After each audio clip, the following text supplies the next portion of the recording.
St. Louis Cardinals make another depth move, but this one is a little bit more substantial as they sign Corey Dickerson to a one-year, $5 million deal. Why I like the contract on today's show, as well as talking about how the Cardinals need to address their pitching, which is now in short supply as injuries seem to be biting the team early.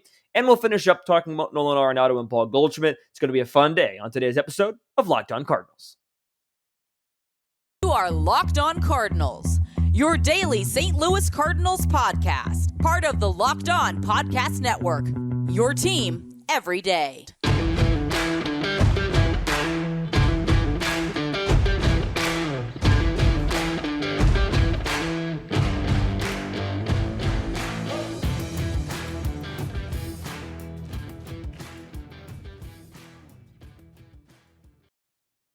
Hello and welcome to Locked On Cardinals for Thursday, March the 17th of 2022. My name is Lucas Smith. Thanks for tuning in today, each and every day that you tune in, and thank you for making Locked On Cardinals your first listen of the day, free and available wherever you get your podcasts, including on YouTube. So if you're watching on YouTube, thank you for doing so. If you'd like to give me a follow on Twitter, it is at LJ Fastball, which can be found right there on the YouTube site, or you can follow the show on Twitter or Instagram at LO_Cardinals. So the Cardinals have made a signing, which we want to talk about today to start the show, as well as get to the pitching injuries that the Cardinals have with Jack Flaherty getting a second opinion, which likely is not good, as well as Alex Reyes and what it means for the St. Louis Cardinals going forward. I'll finish up with talking a little bit about Paul Goldschmidt and Nolan Arenado, the anchors, in my opinion, in the St. Louis Cardinals lineup. So we're just going to go ahead and get right into it. Happy St. Patrick's Day, everybody. For those who celebrate, I'm not wearing green today. Don't have a lot of green in my wardrobe, to be quite honest with you. So if I've already been pinched a couple times today for not wearing green, so maybe I'll be pinched some more after this. But nevertheless, as I mentioned at the top, the Cardinals have signed Corey Dickerson to a one-year, $5 million contract, still pending physicals at this time, but it's been reported by Jeff Jones, Mark Feisnand, as well as Derek Gould, so some local and one national reporter.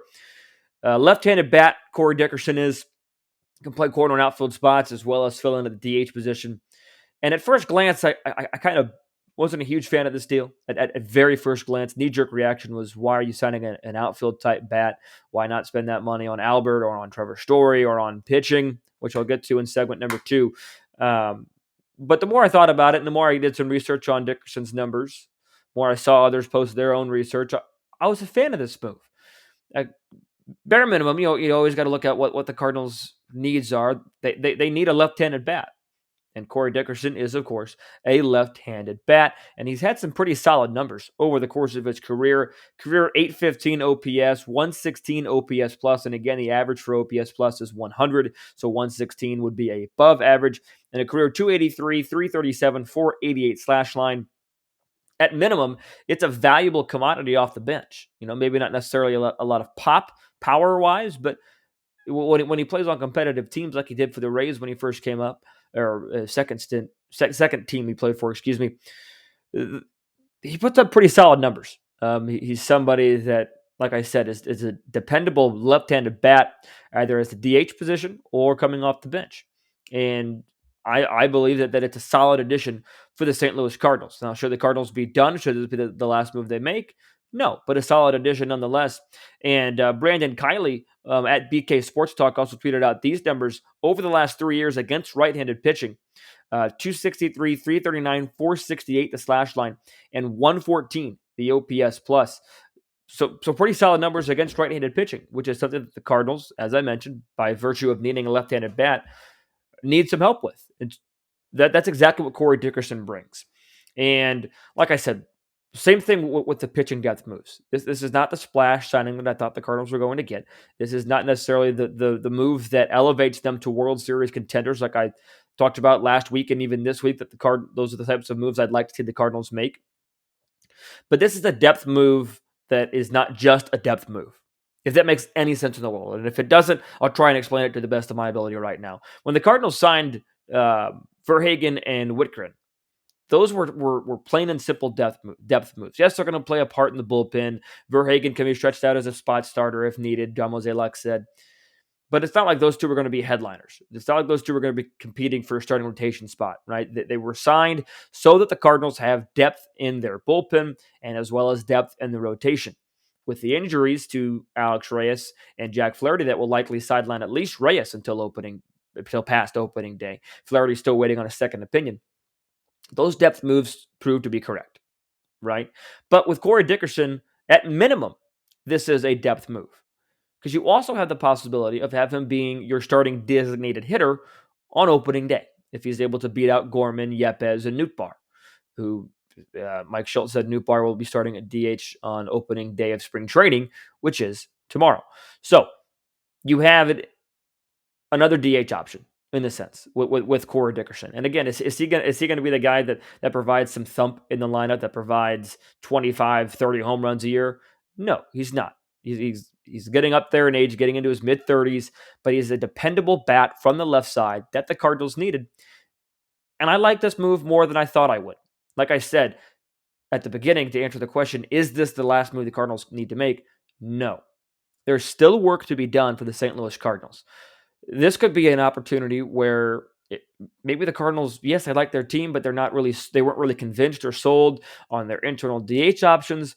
So maybe they want to find a platoon with Dickerson hitting against right-handed pitching, and you bring back Albert to hit against left-handed pitching. That would be a very good platoon at the DH position, and you make a trade for a starting pitcher. I've seen the Cardinals linked to Sean Manaea or Frankie Montas and a couple reports from Oakland that the Cardinals could work together a trade. Maybe you see an uncharacteristic Cardinal move and they go for a bunch of big free agent splashes and they sign Albert, they sign Story, and they trade DeYoung and some prospects to get a Manaea or a Montas to help out their rotation needs, which again, I'll talk about a little bit more in segment number 2. But I was a fan of this Dickerson move. I really, really was. It's, again, a typical Cardinal move to get somebody cheap, 1 year, $5 million, nothing out the wazoo, right? But you're still, at least based on his track record, still going to get some pretty decent production from the left-handed hitter. And I think that that's something that the Cardinals have desperately needed, and that's what I've talked about a lot on the show. It's not a Kyle Schwarber, right, as he signed with the Philadelphia Phillies. It's not necessarily going to be the big move, like I talked about, that sets the Cardinals apart, that sets the Cardinals as World Series favorites, because the Dodgers made that move last night, at least reportedly signing Freddie Freeman to a 7-year deal. But you look at it, that the Cardinals signed, or not the Cardinals, excuse me, that the Cubs signed that Suzuki slugger from Japan. His first name is escaping me at this point, to a 5-year, $85 million contract. So that's a big acquisition that will likely provide some thump in their lineup. And now the division gets a little tighter. I think this is going to be a 3-horse race between the Cubs, Brewers, and Cardinals. So what the Cardinals need to do now is add on to this move in a sense, right? If they're going to, at least for me, if I'm going to feel good about their possibility of moving on deep into the playoffs, they need to add on to this move. And they have the ability to do that, right? They can make a trade for starting pitching. They can platoon Dickerson at the DH if that's the route they want to go, because the Cardinals need improvements. And they've so far been doing it little by little. I still expect a big splash to come. Maybe not the 3 or 4 splashes that I mentioned a couple moments ago, but this move is a step in the right direction. But it cannot be the final step towards making your team in 2022, in my opinion, if you want to separate yourself from the big dogs, the Giants, the Giants, the Dodgers, the Braves, etc., etc. And even now, the Cubs and Brewers are well within that conversation for a National League division title and beyond, especially if the Cubs are able to get a Correa in addition to the Suzuki slugger that they got. Because if the Cubs get Correa, then the Cardinals really need to make some moves. But that's a what-if situation for later. And I know that H-Town Wheelhouse, Brett of Locked On Astros, is not liking me talking about Correa to the Cubs right now. But this Dickerson move, to kind of wrap up my thoughts on that, it's a positive move. I like the Dickerson move more than I have liked the other moves the Cardinals have made. None of the Cardinals moves that they've made so far, the re-signing of Molina and Wainwright, the re-signing of TJ McFarland, the signing of Whitgren and Verhagen, none of those, the signing of Matz, none of those moves I've disliked. But I think post-lockout, this is the move that I've liked the most, just because it's not just a depth move to have depth. It's a move that provides depth, but also provides an option for a starting role. as the DH. If somebody in the outfield gets hurt, knock on wood, that also provides you an option for a corner outfield spot if somebody gets hurt. Options and a reliable bat as well. We'll see what the Cardinals do next, if they do anything next. But what they need to do next, in my opinion, is address their starting pitching, as I've talked about, because we've got some news on Flaherty and some news on Alex Reyes as well, and how the Cardinals really need some pitching depth. And before I get to that, I will share your thoughts on the Dickerson move. Have some replies on Twitter, so stay tuned for that. But before I get to that, I do want to tell you about Tim Tebow's new book, Mission Possible. Because if you're ready to discover your purpose and leave an impact wherever you go, Mission Possible is the book for you. Written and read by New York Times bestselling author and former athlete Tim Tebow, it encourages you to find your inspiration, pursue your purpose, and create a life for yourself that counts. Ignite a new spark in your life through this new inspirational listen. Mission Possible by Tim Tebow is available everywhere where audiobooks are sold. Get your copy today. You guys have some thoughts, at least a few of you have some thoughts on what the Cardinals just did today in signing Mr. Corey Dickerson to that 1-year, $5 million deal. And I'm going to read a couple of them now here from Twitter just to kind of get a sense from what you guys are saying. If you guys have more thoughts, drop them in the YouTube comment section. Tonight and tomorrow morning, I'll try to respond to some of those comments on YouTube, so be sure to drop those in there as well. Alex Hannon at Alex Hannon said, he will be a good platoon outfield and a DH from the left side.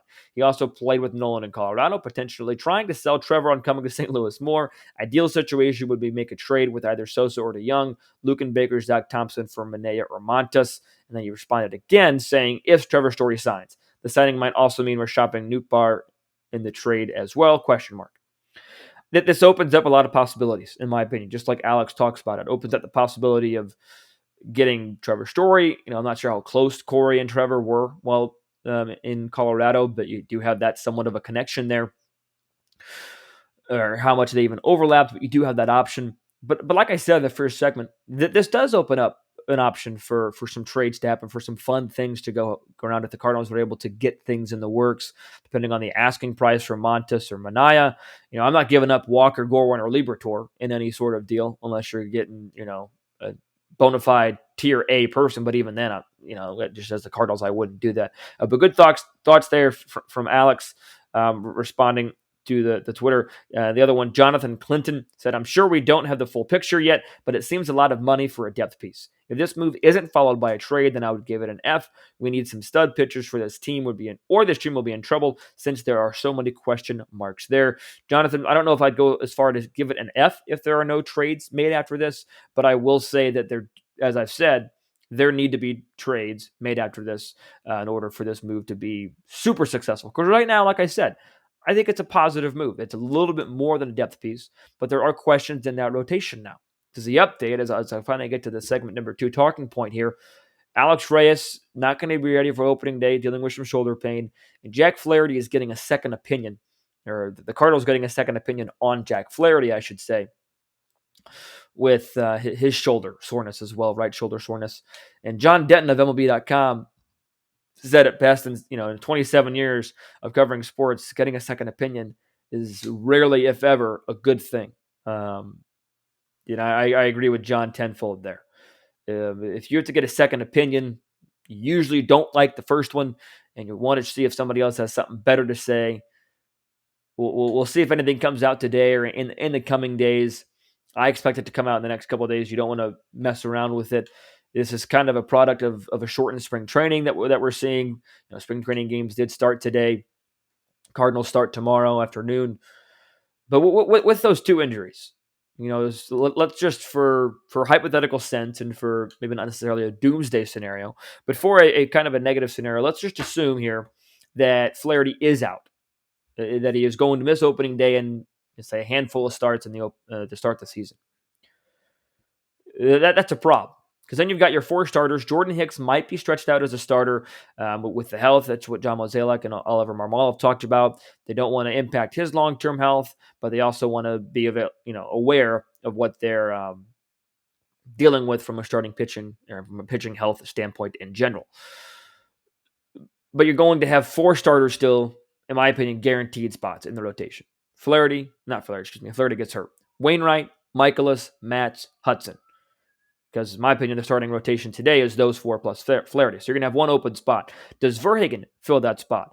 Does Zach Thompson fill that spot? Does Matthew Liberatore fill that spot if the Cardinals think they're ready? All of those have significant question marks. So it begs the question,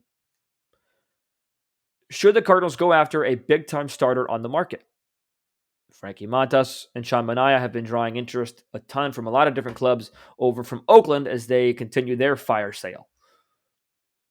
They've traded away Olsen, they've traded away Freeman, they traded away Chapman, they traded away Bassett, starting pitcher to the Mets. So likely that they're definitely shopping one of those two arms, right? The A's are. And I think the Cardinals could put a convincing package for them. Do you throw in a starter just so you still get 5 whenever Flaherty comes back? Regardless, I do think the Cardinals need to look at the market for starting pitching help. Because we saw how one injury for Flaherty last year ruined his whole year. He was out for a significant amount of time. We don't know what this injury is going to entail, but we know from past experience that the Cardinals need more pitching depth than they think they have. I saw a report as well that the Cardinals even reached out to former buddy J.A. Happ for a possible reunion. I do not like that at all. I know that I was wrong in not liking that in the moment last year when they made a trade for him, but I just don't see that reunion panning out whatsoever for the St. Louis Cardinals or even for J.A. Happ for that matter.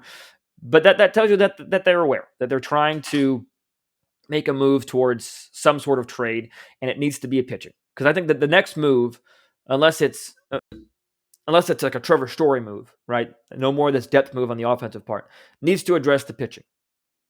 Because I like what the Cardinals are not pitching-wise. I do. I think there's a lot of strengths, but there are a certain amount of question marks. And it's especially if you get a second opinion on Flaherty, that's another bad opinion. Or not bad opinion. That's another bad diagnosis. Not even sure if that's the way to say it, because if it's more bad news, that's the way I'll say it. More bad news, then you got to wonder how long is Flaherty going to be out. And regardless, you can never have too much pitching, right?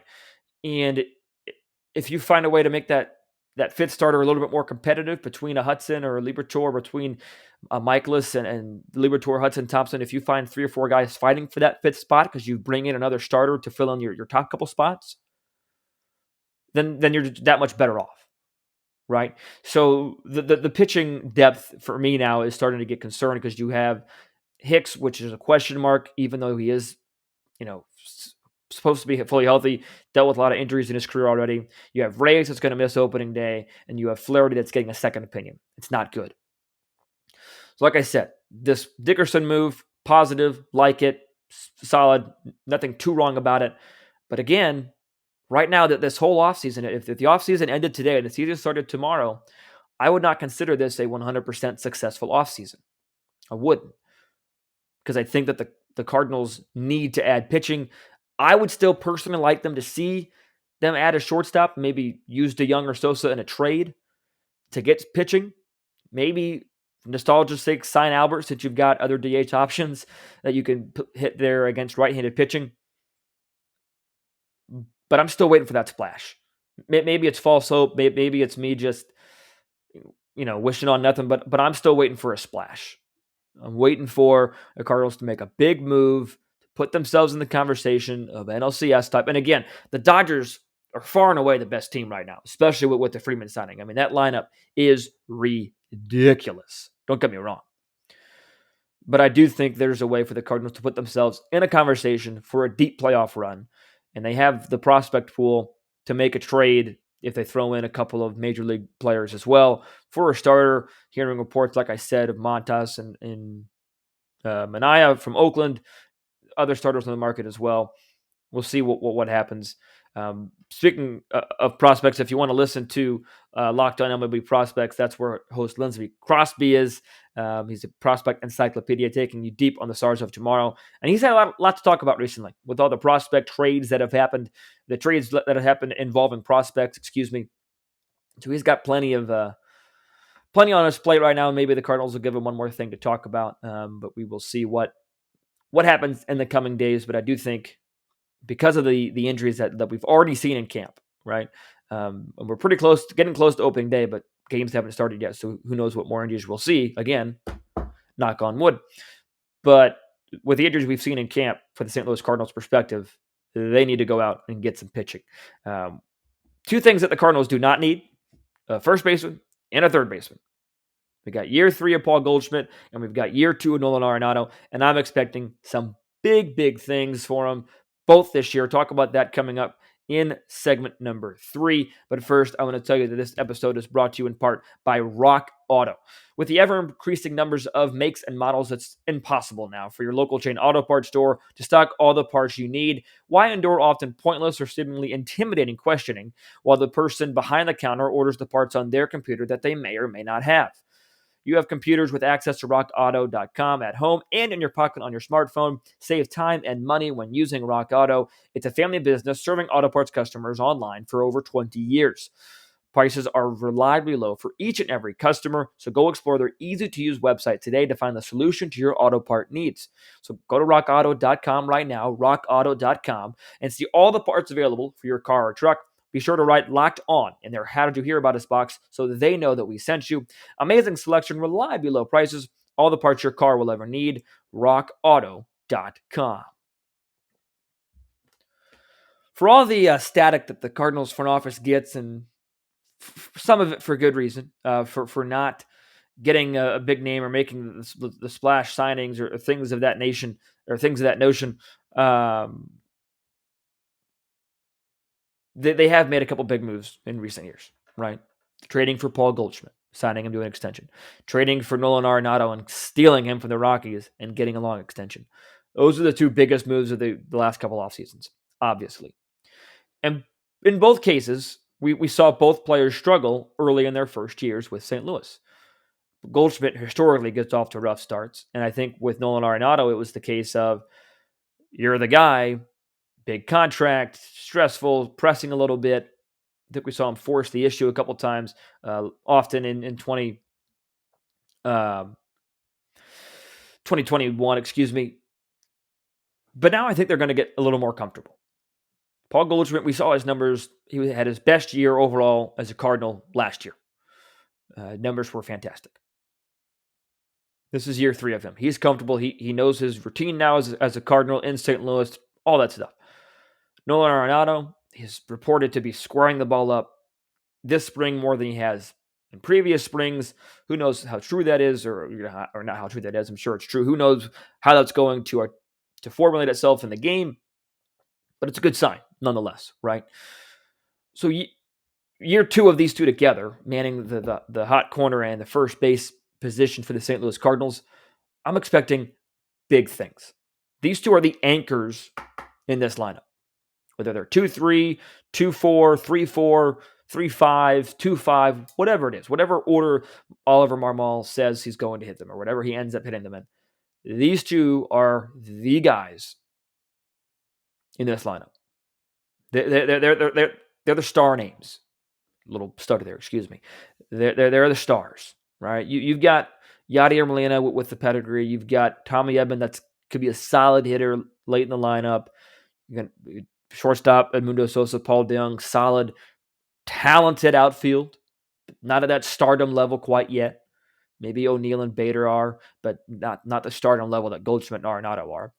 Both Goldschmidt and Arenado are top 5 in their position, in my opinion, in the entire Major League Baseball. Top 5.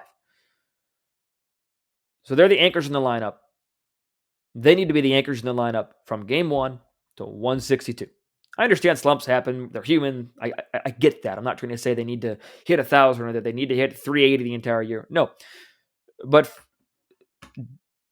we shouldn't have to go digging into splits, whether it be versus left versus right, 7th inning on, first half, second half, month by month. We shouldn't have to be digging into splits to try and find ways to complement Goldschmidt and Arenado's seasons. I think we've had to do that the last couple of years. Now, granted, if they're hot for a month, they're hot for a month, and that deserves praise, right? But if the Cardinals are going to be successful, these two have to put up their typical years from day 1. And I expect them to, because I think that we saw Paul Goldschmidt get comfortable in year 2 even, and I wild, crazy, bizarre, unprecedented year 2, as 2020 was for anybody, he still came into his own. He had great numbers in that shortened season, not a lot of power. And then we saw it get off to his typical slow start like he always does in 2021, and then ramp it up in the second half, as he typically does. We saw Nolan Arenado have spurts of just incredible offensive numbers, 34 home runs, 100-plus RBIs. Wonderful numbers. Now it's time to be comfortable with yourself. Keep that platinum defense that Nolan Arenado brings, that gold glove defense that Paul Goldschmidt brings, and bring it to the dish day in and day out. Because if these two have good years, if these two have typical years, as they start to get to the tail end of their primes, especially Paul Goldschmidt, that bodes well for the St. Louis Cardinals team. Clearly. Let me know what you think of the expectations of Paul Goldschmidt and Nolan Arenado. I'm not trying to say they had down years. I'm not saying that they were bad last year. I'm not saying that this is a make or break year for their legacies. Nothing like that. What I am saying is that it's time to step up, and if the Cardinals are going to go all in and win in 2022, these two need to be at the center of it. They need to live up to their name, and I fully expect them to. I think they're going to do great things. One more year together, another year getting comfortable in St. Louis, because we're starting to get to the tail end of their primes, as I mentioned. We don't know what we're going to get, those middle, late 30s out of a player. You just never know. They could stay consistent. They could drop off. You just don't know. That's the show for today. So hopefully tomorrow, come back tomorrow with more updates on spring training. Likely talk about the game a little bit tomorrow, depending on if I record early or late. But nevertheless, we will be talking more about pitching options and going in depth on who the Cardinals have to start. Not just naming names just for the heck of it.